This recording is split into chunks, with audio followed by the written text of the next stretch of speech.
Are influencers the game-changing recruitment strategy of tomorrow?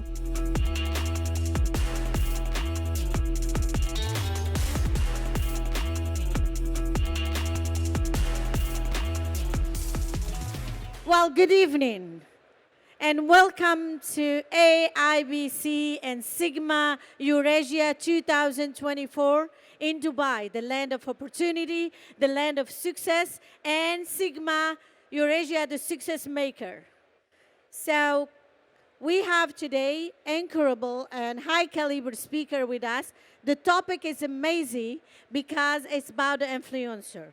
So my name is Laila Rahhal. I am the founder of WBC in Tech, Women Business Circle in Tech, and Business Gate, and the platform I Am Africa. I'm so happy to be your moderator today. It's not the first time with SiGMA last year and the year before and the year before. We are addicted to SiGMA, and especially we say to the team, thank you for always making us on the loop, on spot, and bringing us something new and changing and challenging the world of technology and the business.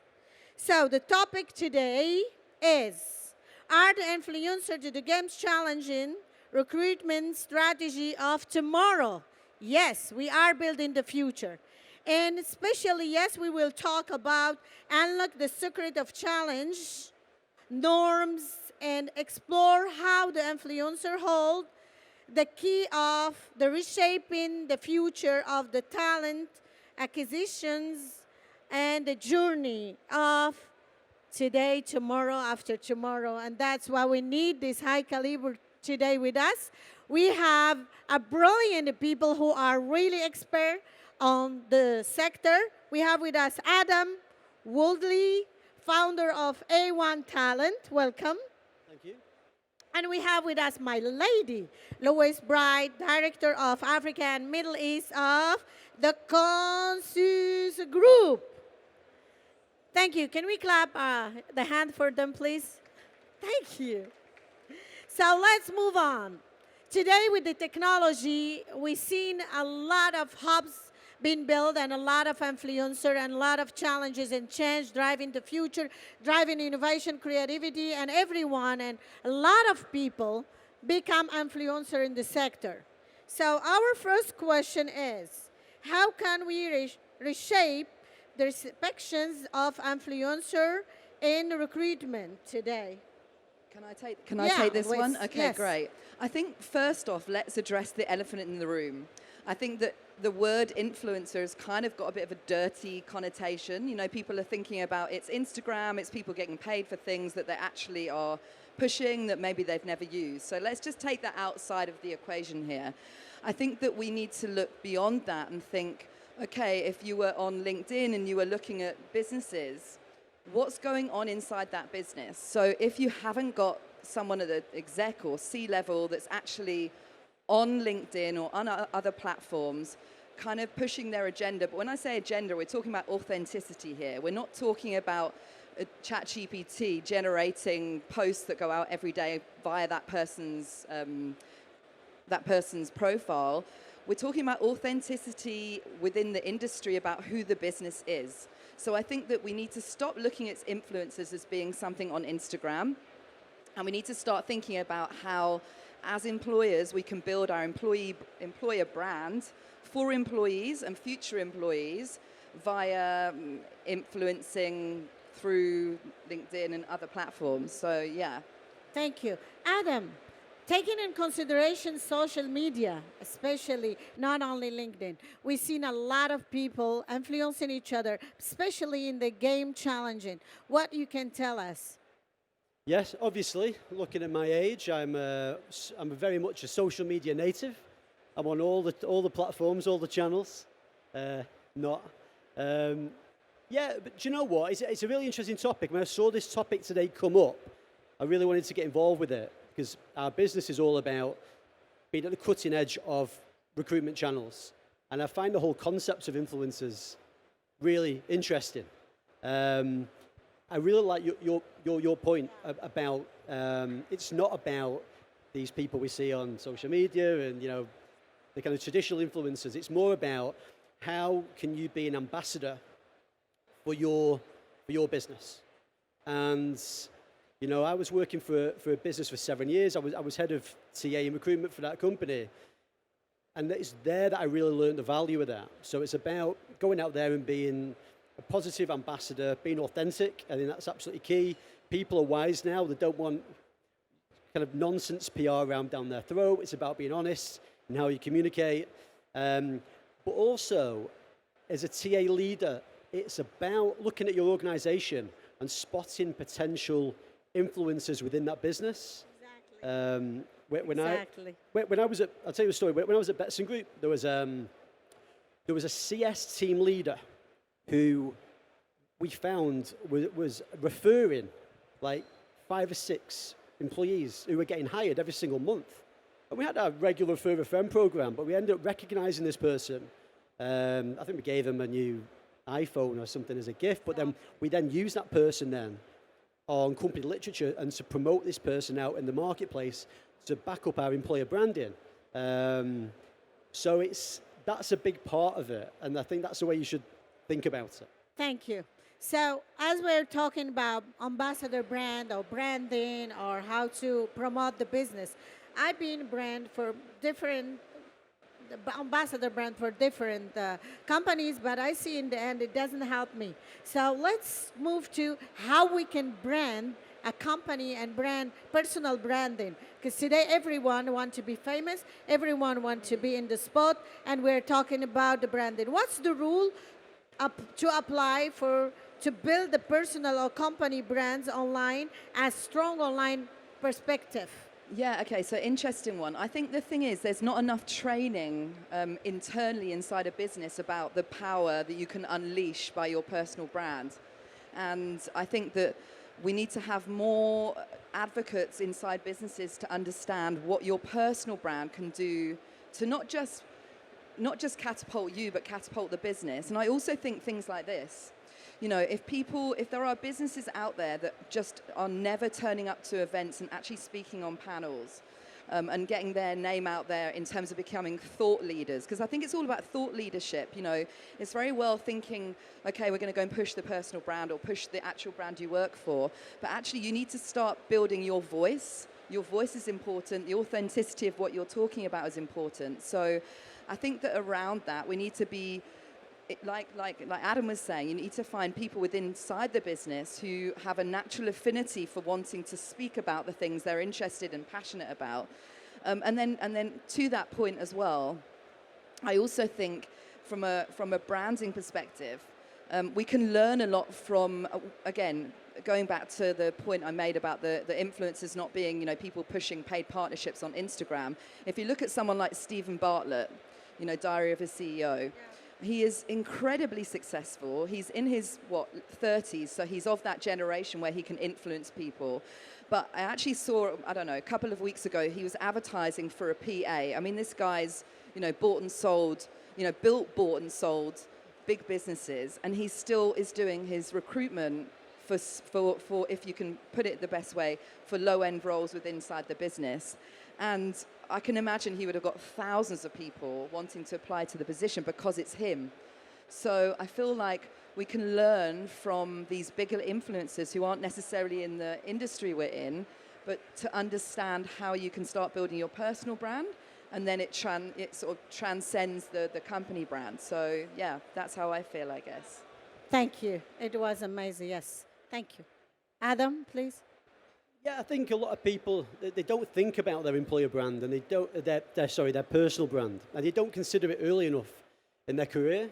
I would encourage, when I speak to any more kind of people at the start of their career, when they speak as, you know, younger people getting into the world of employment, I really get them to think about it early on.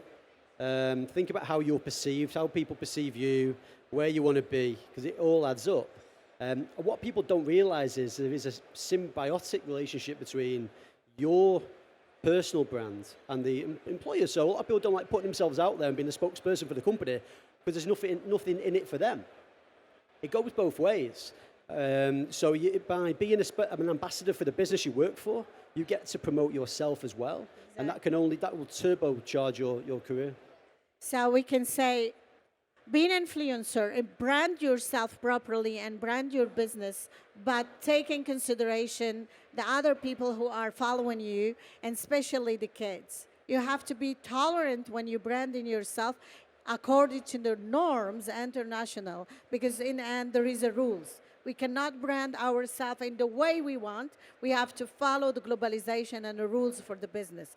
And talking about influencer, but there is a lot of people in gaming and technology, in metaverse, AI, which they are influencer, and we have big platforms, especially in SiGMA, we're bringing the globe to Dubai now. So how can the companies use influencers like Simon Sinek, okay, and Mel Robbins? These two names are big for their employment brand, giving the thought to the leaders in requirements of course, the trend, to make the trends.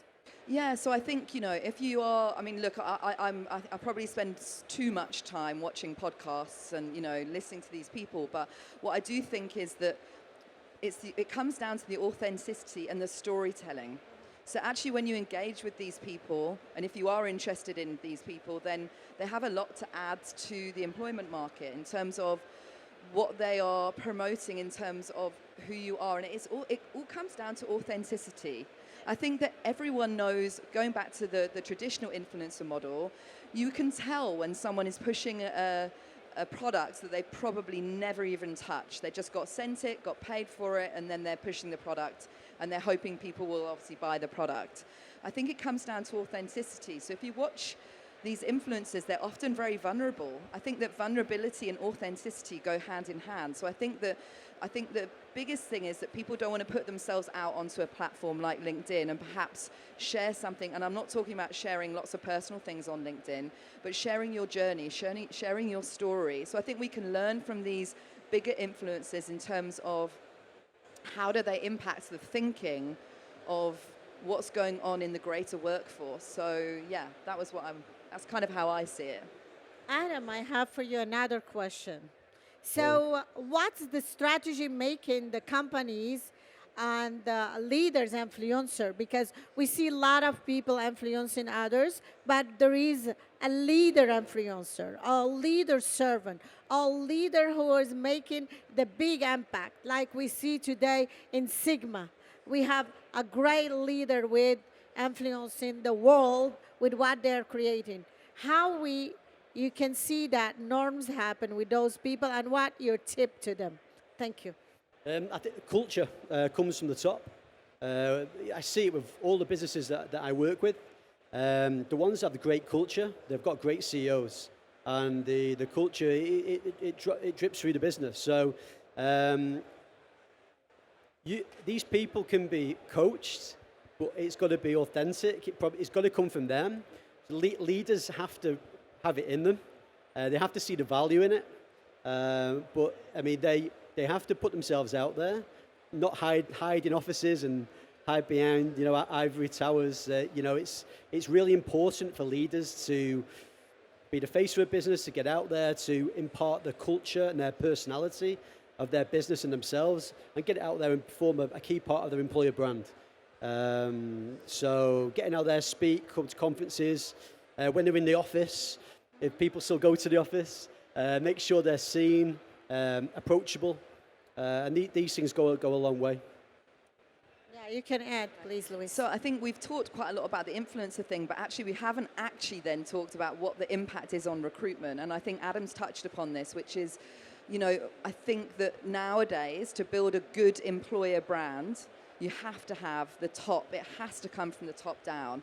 And so to have a talent pipeline that allows you to hire the best people in the industry, I think that if you don't have your C-level people actually influencing the rest of the business and then creating the culture at the top that then gets fed down through events or marketing or outreach, or also I think the word of mouth. I'm sure we're all at this networking, well, we're all here at SiGMA to network with people.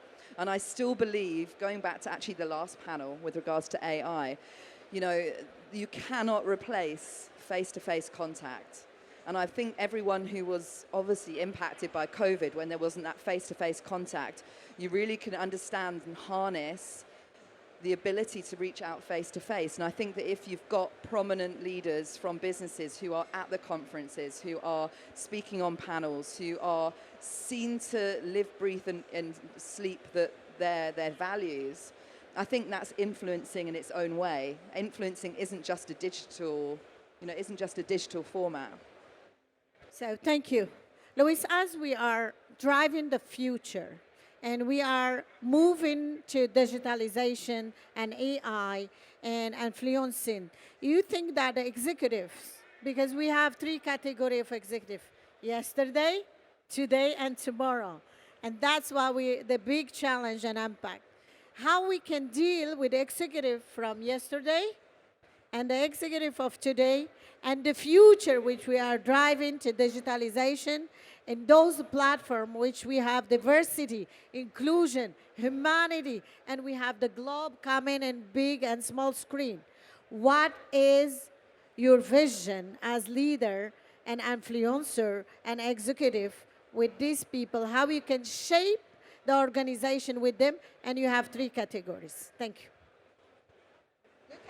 I think the leaders of yesterday are already obsolete. The leaders of today will take care of itself, because that's your current state. So if your organization is set up the right way, you're going to be just fine for now. So you should always be looking to the leadership of the future and what's next. And I think the most successful companies will operate on that basis. That's it. It's pretty much as simple as that. And you?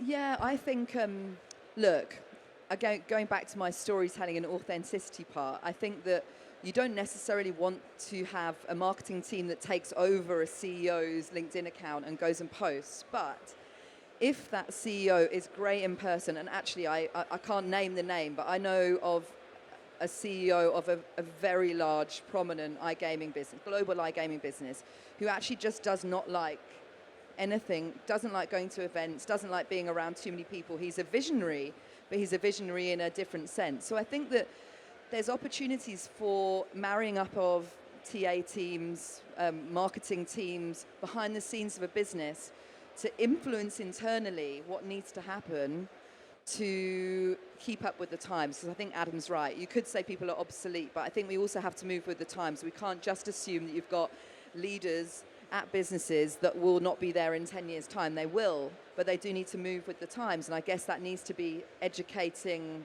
them to understand that they need to then change, and influencing is important. Exactly. We need always education and knowledge, and we need to innovated ourselves and our audience with the new experience and the hub of technology. Adam, as you are involved in it, what you can tell us about how SiGMA and other platform gathering the technology in one hub, like here, what is your tip today? Talk to as many people as possible. Big advocate. We lost a lot when we couldn't meet face to face. There's no replacement for doing business in person. Get out there. I mean, so if any tips, anyone here, get the most of the conference, talk to as many people as possible, network. You don't know what you don't know. You might speak to a stranger and there might be the next big business partnership, and that could elevate your business or yourself to the next level. So my big tip would be to don't be shy, get out there and embrace face-to-face contacts and communication. Thank you, Adam. So for you as a woman, and we know that the technology, and especially blockchain, crypto, all that, it was monopolized by male dominant. Today, we're seeing the women driving the future, and the women in digitalization, and the women empowering each other and taking the lead. And SiGMA or AIBS today show us that there is many women with us here in the domain. We make women in blockchain, women in AI, women in crypto, women driving the future. We're taking the lead. As a woman influencer, what you can give tip to the women? Okay, I'm glad you've asked me this question. I'm very lucky. I live in Africa, and actually, even though Africa is often seen as a big emerging market, is actually very, it's really good for women in Africa, actually. There's so many more women in emerging markets that are in positions of power, and I think that's important. But actually what I wanted to say is getting out of your comfort zone. I think there's so many of us, and I think COVID had a bit to play on this, is we're not getting out of our comfort zones enough. So I imagine there are people probably in this audience and around at this conference who are thought leaders, who have things to say, who are influential in their own right, but they don't want to get up onto stage because they maybe don't like public speaking. In fact, I had a quote that someone told me a couple of years ago that, what do people fear more than death? And it's public speaking. So, and the thing is, for your personal brand, for your employer brand, for getting your message across, and for then connecting with wider audiences of people, you need to get onto stage. Thank you. The last to wrap up and close our panel discussion, while we say thank you to AIBC and SiGMA Eurasia 2024 in Dubai. The most influencer people, they've been in everywhere, in any platform, but we forgot one platform. And one currency we have together to do it is the humanity. We don't forget that technology is being made by human beings. And we are forgetting that and going to the AI, which is amazing. But how is the future of our children today? What is your last word? How we can influence for the young generation, the youth empowerment, and the kids for the technology, which is driving us to another employer, how we can take the positive side and we trade with one currency, humanity. Thank you. Adam, please. Well, I've got a 6-year-old daughter. I think the big thing for me is I'm a big believer in do not hide kids away from tech. You're not going to, you're pushing against the sands of time if you try and do that. So, you know, she's got a tablet, you know, I encourage her to go online, under supervision, of course. But I really try and get her to embrace technology. And I think you can't hide it. It's going nowhere. You can't hold back the tide. So the big thing for me for future generations is just make sure education, and make sure it's exposed to, everyone has exposure and access to the same opportunities as everyone else. Thank you. Lois. I'm going to sound like a broken record here, but I'm going to say it comes from in here, authenticity. I think that technology will never replace what goes on inside you, because we are all unique. And so although we can harness technology, and obviously for the future generation, they will be harnessing more technology than us, I think the power comes from being authentically you. Thank you so much. Yes, the power comes from ourselves, and the technology is just a tool. Use it properly and influence each other. Be together. One hand, one heart, one vision, one goal is to build a success. And that's why we are today here with SiGMA Eurasia to build a success. Thank you for this amazing panel. And I'm so happy and glad to have you here. Thank you to the team. Thank you, Alex. Thank you, Adam. Thank you, Lois. Thank you. Thank you.